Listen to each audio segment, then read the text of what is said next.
Olá e bem-vindos ao curso de Redes e de Computadores 1. Meu nome é Célio e esse é o vídeo sobre o capítulo 1, seção 1.2, onde vamos falar sobre os elementos da borda da rede, sistemas finais, e como eles se conectam à rede ou à internet através das redes de acesso.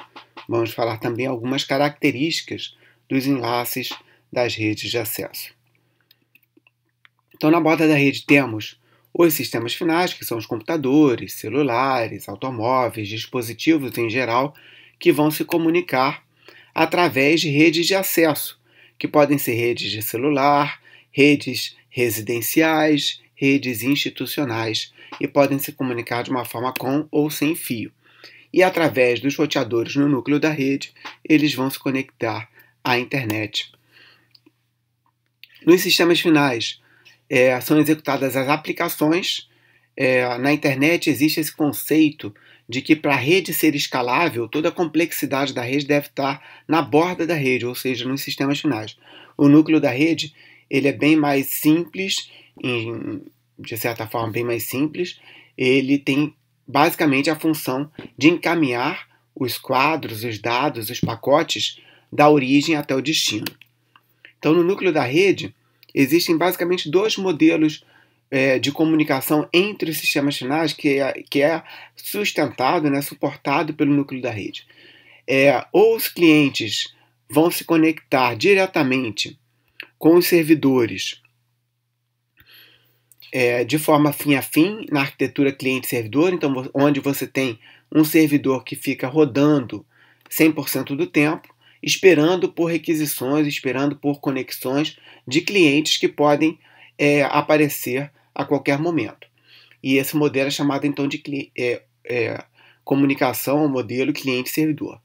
Um outro modelo já é o modelo peer-to-peer, onde sistemas finais se comunicam diretamente e podem entrar e sair da rede peer-to-peer de forma dinâmica. E exemplos são, por exemplo, o Skype e o BitTorrent. Esses sistemas finais eles se conectam à internet através de vários tipos de redes de acesso, que podem ser redes residenciais, institucionais, que é o caso que a gente tem na universidade, na UFNA, ou redes de acesso móvel, por exemplo, acesso 3G ou acesso Wi-Fi.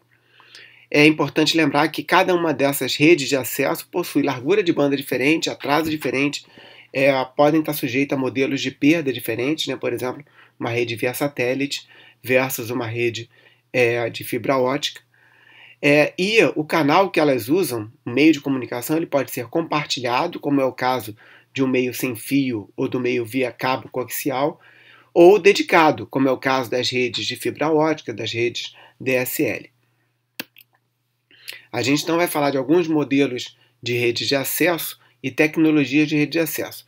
E a primeira delas, que vale a pena citar, ela está praticamente inexistente nos dias de hoje, é a rede de acesso através de modems discados. Nesse tipo de rede, ela aproveitava a infraestrutura de telefonia que existia na época, que já chegava até a casa, a residência dos usuários, e nessa residência então, era instalado um modem, um modulador, que modulava os dados na frequência de voz, por isso que a gente escutava o modem transmitindo, quando ele estava transmitindo, não era possível, então, naquela época, navegar e usar o telefone ao mesmo tempo, porque o canal de dados e o canal de voz estavam, então, no mesmo canal, e um interferia com o outro.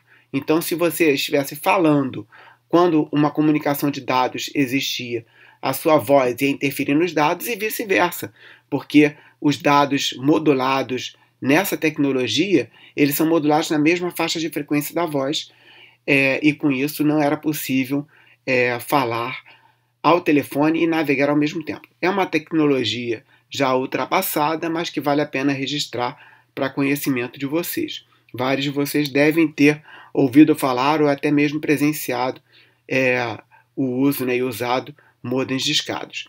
A banda era bastante baixa, 56 kilobits por segundo. Em alguns modems eles conseguiam dobrar essa taxa, mas mesmo assim é uma taxa bastante baixa para as tecnologias atuais com bandas de dezenas, centenas de megabits por segundo atualmente e crescendo, né?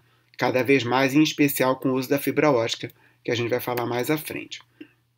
A tecnologia que veio logo a seguir, que também usava a infraestrutura de telefonia existente, porque já tinha a capilaridade da infraestrutura, né? Já chegava até a casa dos usuários, foi a tecnologia DSL, que existe até hoje e que, por favor, ignorem essas taxas de transmissão de 1 e 8 megabits por segundo, que eram taxas da época de 2010. Né? Hoje em dia temos taxas muito maiores com a tecnologia DSL, mas o que é interessante dessa tecnologia é que o modem DSL ele modula os dados numa faixa de frequência diferente para o dado que está sendo transmitido para upstream, upload, né, que vai da residência para a infraestrutura, e do dado que está sendo transmitido downstream, ou download, que vem da infraestrutura para a residência.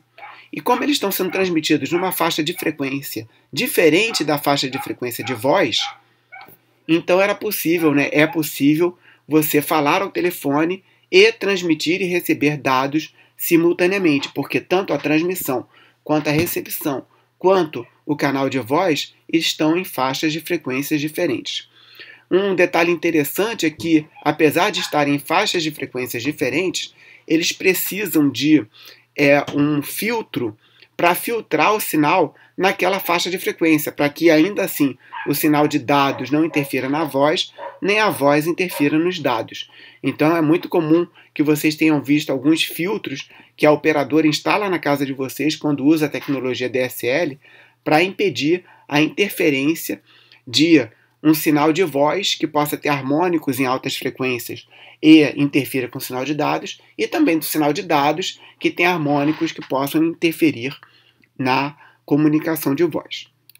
Mas o importante aqui é saber que esse canal é um canal dedicado, né? A linha telefônica é uma linha que vai de cada residência até a central telefônica mais próxima, né, do usuário, e esse cabo aqui ele é dedicado, só esse usuário daquela residência ele usa esse cabo. Né? Então é uma linha física dedicada, com faixas de frequências diferentes para download e upload e para voz. E com isso você pode ter voz, upload e download simultaneamente. E de forma dedicada.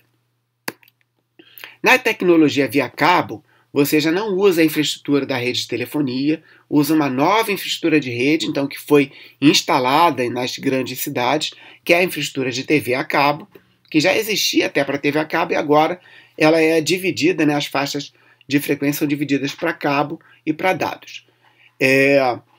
Nessa tecnologia, então, ela é chamada de HFC porque parte da infraestrutura dela é composta por anéis de fibra que chegam até a vizinhança, e na vizinhança final da casa do usuário é utilizada então a tecnologia de cabo coaxial. Em geral, a transmissão é assimétrica também por configuração, né? Você tem então taxas de transmissão de downlink maiores que taxas de transmissão de uplink. Isso também é um padrão muito do usuário final, né? O usuário residencial tende a baixar mais informação e dados do que a transmitir. Né? Isso está mudando um pouco com as redes sociais, né, onde muitas pessoas estão produzindo conteúdo na sua casa e transmitindo, mas ainda assim o perfil do usuário atual ainda é de consumir mais dados do que de gerar dados. Essa tecnologia é uma tecnologia compartilhada, onde o cabo coaxial ele chega até a residência de cada usuário através de divisores de RF, aqueles divisores de RF que a gente usa para conectar as nossas múltiplas TVs numa casa, né? Então, o divisor de RF, então, ele é colocado em cada ponto de conexão de uma nova residência ao cabo principal que está passando por essa residência, e esse cabo principal ele conecta, em geral, algo da ordem de 500 a 5.000 casas por vizinhança. E aí, obviamente, quanto mais tráfego tem naquele cabo, menor vai ser a banda para cada usuário. Por isso que, quando uma operadora de internet por cabo, ela vende uma determinada capacidade ou banda para o usuário final, aquela banda, na verdade, ela flutua. A taxa que o usuário consegue de dados ela flutua conforme o uso da rede. Nessa tecnologia, né, o nó central, o nó de distribuição, o head-end, ele possui servidores que têm tanto a parte de dados quanto de TV. O cabo de fibra ótica ele é dividido em subcanais de frequência, onde em alguns canais você tem canais de vídeo, afinal é a mesma infraestrutura de vídeo que é utilizada para vídeos e dados, né? Então a infraestrutura de TV via cabo, né? Ela então foi aproveitada e os canais de TV continuam em alguns canais de frequência e outros canais de frequência são reservados para dados e controle. Então eles estão em frequências diferentes, né? Tipicamente em frequências diferentes. E só antes de passar para a fibra, só lembrando que, então, conforme cada usuário transmite, esse canal de uplink aqui, que sai das residências e vai para o usuário, ele é compartilhado por todas as residências. Então, quanto maior o tráfego, quanto mais usuários estão simultaneamente usando a infraestrutura daquela vizinhança, menor vai ser a banda para cada residência. E por isso que ela flutua. Bom, uma tecnologia já bem mais atual é a tecnologia de fibra chegando até a residência. Então a gente está vendo propaganda de muitas das operadoras nossas oferecendo conectividade à internet através de fibra. E a fibra tem uma excelente capacidade, então ela chega a taxas de transmissão altíssimas em laboratório, a mais de terabits por segundo. Ela também tem um canal bastante robusto, imune à interferência eletromagnética, né? E com isso, essa infraestrutura aqui vai poder ser reutilizada para taxas de transmissão cada vez maiores nas residências. Então existe um custo alto para a operadora para instalar a fibra, né, numa determinada vizinhança, mas uma vez instalada, ela vai poder então aumentar a capacidade de transmissão naquela vizinhança bastante por conta da capacidade da fibra ser muito superior à do cobre ou à de rádios também. Uma outra forma de conexão que é muito comum, por exemplo, na universidade, é através do acesso à rede, à internet através da rede Ethernet. Então aqui, por exemplo, é muito comum que você tenha laboratórios na universidade que tenham um switch ou um computador, né, um switch Ethernet que conecta várias estações de trabalho, alguns servidores, né, e através de um enlace de uplink aqui, ela se conecta então ao roteador institucional que vai conectar ao ISP da instituição. No caso da UF, a gente tem uma rede interna de 10 gigabits por segundo que conectam os campos da UF, Praia Vermelha, Valonguinho, Reitoria, Hospital Universitário. Então o anel passa pela cidade de Niterói interconectando a 10 gigabits por segundo Ethernet esses roteadores institucionais. Quando o roteador chega no campus, eles então conectado a vários switches que chegam aos departamentos. No caso da UF, é a taxa de 1 gigabit por segundo para cada departamento ou laboratório. Uma outra forma de conexão muito comum é através do acesso sem fio. Atualmente, no mundo, o número de dispositivos sem fio ele ultrapassou o número de dispositivos com fio. Então é mais comum agora a gente ter telefones celulares e laptops conectados de forma sem fio e outros dispositivos, sensores de internet das coisas, também conectados de forma sem fio, utilizando principalmente a tecnologia Wi-Fi 802.11, a 11 ou até 54 megabits por segundo na tecnologia G, e nas tecnologias mais recentes, N, AC, você chega a taxas muito superiores, 300, 600 megabits por segundo. Uma outra forma de comunicação é através da operadora. Então, o 3G, o 4G conecta então os nossos celulares com taxas mais altas. Nas áreas remotas, né, uma tecnologia que foi proposta no passado foi o WiMAX. Atualmente, o 4G está também atendendo as redes mais remotas e a expectativa é ter novas tecnologias chegando nos próximos anos, 5G, 6G. Uma característica muito comum das residências é ter um modem, seja ele de cabo ou DSL ou de fibra, conectado à operadora, que está provendo o serviço de acesso à internet, e internamente você tem esses componentes aqui, que é o próprio modem, o roteador, que aí pode conectar alguns dispositivos, servidores ou estações de trabalho por cabo Ethernet, e um ponto de acesso. Tipicamente esses três elementos, hoje em dia, eles estão num único equipamento. Então o modem, o roteador e o ponto de acesso, eles estão hoje numa única caixa, que é um único equipamento, que é o próprio modem da operadora. Quando ela instala na sua casa, já vem com esses três elementos. Então é comum o modem ter na parte de trás dele algumas portas Ethernet, que permite que você conecte alguns dispositivos via cabo, e também já tenha internamente um ponto de acesso para que você desconecte os seus dispositivos sem fio. Esse roteador ele implementa várias funções, como Firewall e NAT, que é um serviço de tradução de endereços que é muito utilizado na internet por conta da escassez de recursos IP, que a gente vai discutir lá no capítulo 4, mas é importante saber já desde já que para a internet, todos os dispositivos que estão dentro da sua residência, eles aparecem na internet, para servidores da internet, como se estivessem usando o mesmo endereço IP. Mas internamente, eles usam endereços IPs privados diferentes. E essa tradução dos endereços IPs privados para um endereço IP público é feito pelo NAT, que roda nos roteadores, dessa rede de acesso. Ok? Bom, em termos de meios físicos, a gente já comentou que existem algumas diferenças. O meio físico é aquele que transporta os bits, né? Esse bit em geral é modulado em frequência, amplitude, fase, para que ele seja então transmitido através de um sinal analógico que representa aquele bit. Ele fica então entre o transmissor e o receptor de cada enlace, né?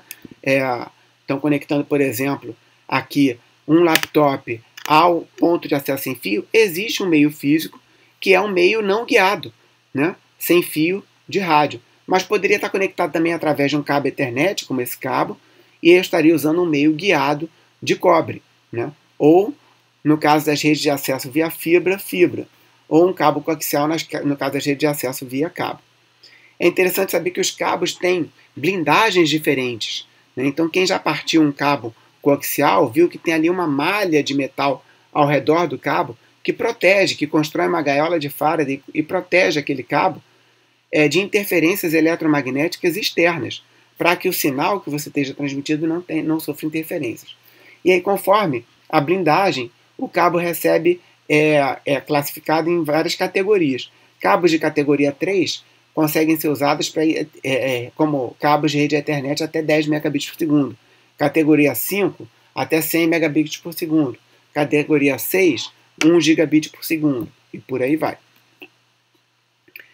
Então, o cabo coaxial ele tem essa blindagem externa para blindar o sinal eletromagnético exterior e o sinal é transmitido nesse cabo rígido interno, né?